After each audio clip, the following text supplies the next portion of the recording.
चुनाव से पहले कितने कयास, कितनी बातें, शिवराज के राज पर कितने सवाल, लेकिन एग्जिट पोल के आंकड़ों में सारे किंतु परंतु ध्वस्त होते हुए दिख रहे हैं। विपक्ष की सारी चुनौतियां शिवराज के सैलाब में बहती हुई नजर आ रही हैं। बेशक अंतिम नतीजे 3 तारीख को आएंगे, लेकिन एमपी का मिजाज मावा पर मेहरबान दिख रहा है। संकेत साफ मिल रहे हैं कि एमपी में चल रहा है शिवराज का सिक्का।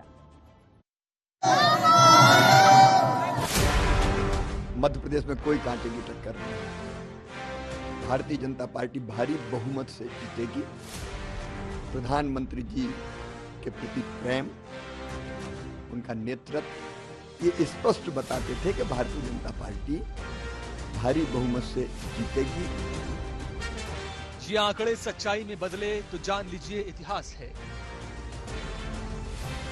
प्रधानमंत्री जी की प्रेरणा, गृह मंत्री जी का निर्देशन और अध्यक्ष जी का साथ मध्य प्रदेश में भारतीय जनता पार्टी की पूर्ण बहुमत की सरकार बनी। ये जीत अगर ऐसी ही विराट हुई तो मान लीजिए इतिहास है। इस प्रकार से नरेंद्र मोदी जी के नेतृत्व में हमने चुनाव लड़ा है। मैं दावे से कह सकता हूं कि तीनों राज्यों में पूर्ण बहुमत की भारतीय जनता पार्टी की सरकार बन गई है। विजय का वरदान अगर आंकड़ों के मुताबिक ही बीजेपी को मिला तो ये कहा जा सकता है कि विरोधियों के कड़े वार, अपनों की अग्नि परीक्षा, पौने 2 दशक से पार्टी की विरासत का भार लिए अपने कर्तव्य पथ से जो न डिगा, न थका, न रुका, वो शिवराज है। तूफान है। अच्छा देखो,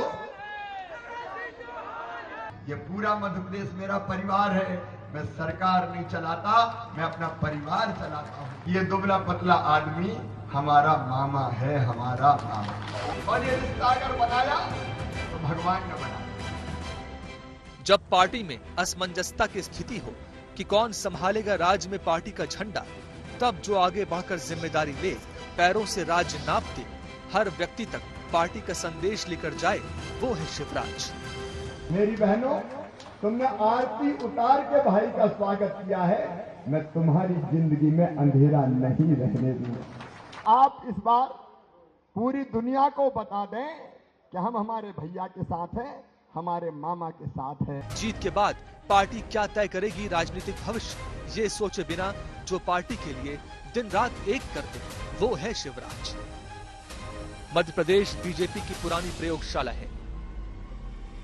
2018 में पार्टी हारी तो भोपाल से दिल्ली तक बीजेपी के लिए मंथन और चिंतन का विषय बन गया। पीएम मोदी ने इस बार खुद कमान संभाली। शिवराज ने जो जमीन तैयार की थी अपने 4 कार्यकाल के दौरान, उस पर पीएम मोदी ने गारंटी के बीज बो दिए। मोदी ने आपको गारंटी दी है। मोदी की गारंटी है, लिख लीजिए।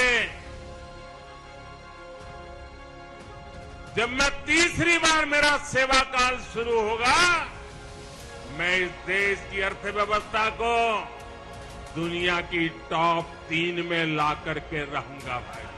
हमारी गारंटी खजाने लुटाने की नहीं होती है, हमारी गारंटी देश को आन बान शान के साथ आगे ले जाने की होती है। हमारी गारंटी वोट बटोरने की नहीं होती है, हमारी गारंटी मेरे देशवासियों का सामर्थ्य बढ़ाने की होती है। शिवराज के सामने 2 विकल्प थे। पार्टी का चेहरा न होने पर एक तटस्थता की स्थिति में चले जाना, या आगे बढ़कर पार्टी की जीत के लिए जी जान लगा देना। शिवराज ने विकल्प नंबर 2 चुना। सवेरे से लेके 5 बजे सुबह से लेकर रात के 1-1, 2-2 बजे तक काम करता हूँ। 24 घंटे में से 20-20 घंटा तुम्हारा ये भाई काम करता है।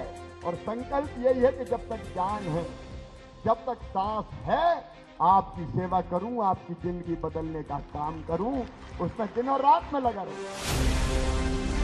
एग्जिट पोल के आंकड़े बीजेपी की उम्मीदों से भी आगे की कहानी सुनाते दिख रहे हैं। इन आंकड़ों के आसपास भी अगर नतीजा रहा तो ये मध्य प्रदेश की राजनीति में एक इतिहास ही कहा जाएगा। पीएम मोदी की मैराथन मेहनत और शिवराज के अथक प्रयासों को जनता से मिला अवार्ड माना जाएगा।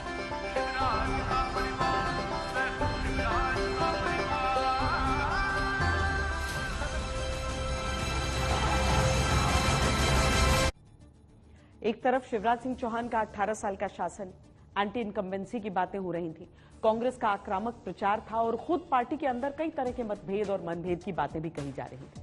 दूसरी तरफ शिवराज के साथ प्रधानमंत्री नरेंद्र मोदी, शिवराज के साथ पीएम मोदी की योजनाओं का भी प्रचार था और एक मिले तो ऐसा लगा जैसे 11 बन गए। ये जोड़ी बीजेपी के लिए एग्जिट पोल के अनुसार मध्य प्रदेश में लहर नहीं बल्कि सुनामी बनती दिख रही है। एमपी के लोग भाजपा पर अटूट विश्वास करते हैं। एक बार फिर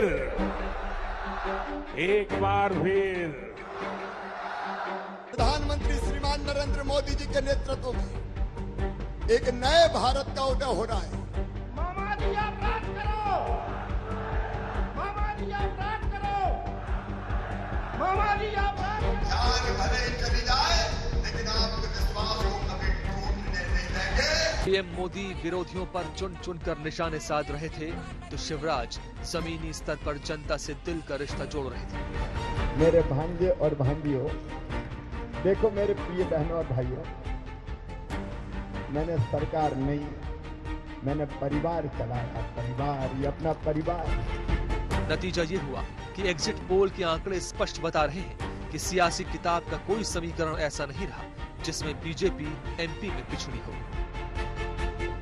मेरी बहनों और भाइयों,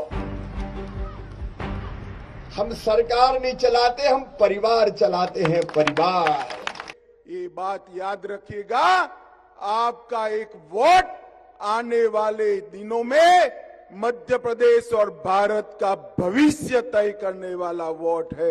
इस तरह से वोट।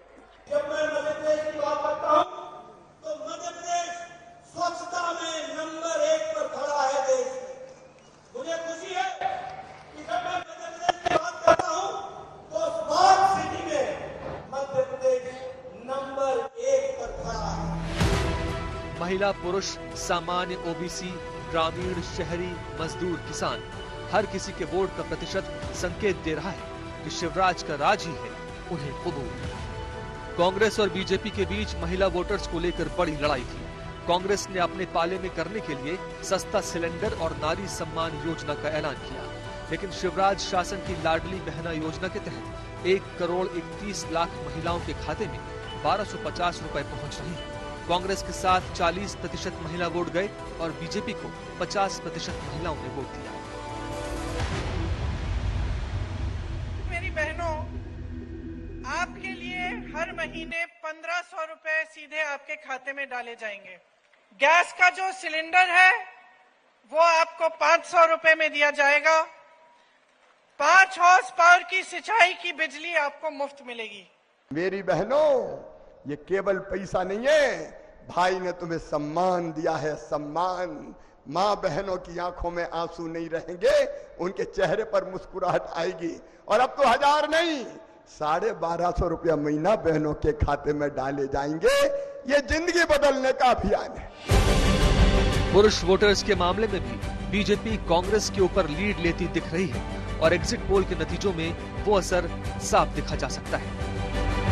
कांग्रेस को 41% वोट पुरुषों के मिलते दिखे तो बीजेपी को 44% पुरुष वोट मिलते दिख रहे हैं। कांग्रेस जाति जनगणना का मुद्दा लेकर आई और तब ये लग रहा था कि ये मास्टर स्ट्रोक साबित हो सकता है, लेकिन आंकड़े सारी कहानी बयान कर रहे हैं। SC/ST वर्ग में पुरुष वोट जरूर कांग्रेस को अधिक मिलते दिखे, लेकिन महिला वोटों के मामले में मामा का जादू चला और अच्छे वोट बीजेपी को मिलने का अनुमान है। महिलाओं के लिए बहुत कुछ किया है और जो दतिया बदल गई है वो दादा की वजह से, मोदी की वजह से जो बहुत सुविधाएं आई हैं महिलाओं को आई हैं। जो मुख्यमंत्री जी ने स्कीम निकाली है लाडली बहना की, ये बहुत ही अच्छी स्कीम निकाली है। इससे क्या है कि पूरे मध्य प्रदेश का विकास होगा और महिलाएं आगे आएंगी। बीजेपी को माना जाता है कि वो शहरी वोटर्स की पार्टी है, लेकिन पीएम मोदी की अथक मेहनत और शिवराज सिंह चौहान की व्यक्तिगत छवि ने मिलकर कांग्रेस को इस सेक्टर में भी मात की स्थिति बना दी।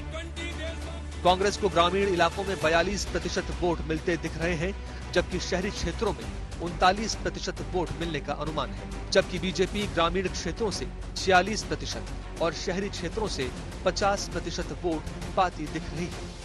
75% जनता तो गाँव में रहती है और उनको चीफ मिनिस्टर कैंडिडेट डिक्लेयर ना डिक्लेयर, उनको तो जो सामने नजर आता है उनको तो एक शिवराज सिंह चौहान की आदत हो गई है। उनके ही जहन में ये है ही नहीं कि शायद शिवराज सिंह चौहान फिर से चीफ मिनिस्टर नहीं बनेंगे। वो तो ये देखते हैं जिसने मुझे शुरू से व्यवस्थाएं और सुविधाएं और डिलीवरी दी है वो आज भी दे रहा है। तो जो भी व्यक्ति, एक आम मानस होता है कि जो भी व्यक्ति आपको सारी सुविधाएं, सुख सुविधाएं दे रहा है, उससे आप कभी थकते नहीं। कांग्रेस इस चुनाव में 5 गारंटी और 59 वादों के साथ प्रचार मैदान में उतरी थी, लेकिन कांग्रेस के इस दांव पर पीएम मोदी की गारंटी और शिवराज की व्यक्तिगत अपीलें भारी पड़ती दिख रही हैं। जहां तक कि मजदूर और किसान वर्ग में भी बीजेपी कांग्रेस को पिछाड़ती दिख रही है। निश्चित ही पीएम मोदी का चेहरा सामने था, लेकिन शिवराज ने इतने वर्षों में जो जनता के बीच जा जाकर अपनी एक जुझारू नेता की इमेज बनाई, वो इस बार काम आई है। इससे कोई इनकार नहीं कर सकता। शिवराज सिंह चौहान के सियासी करियर में सबसे अहम चुनाव था।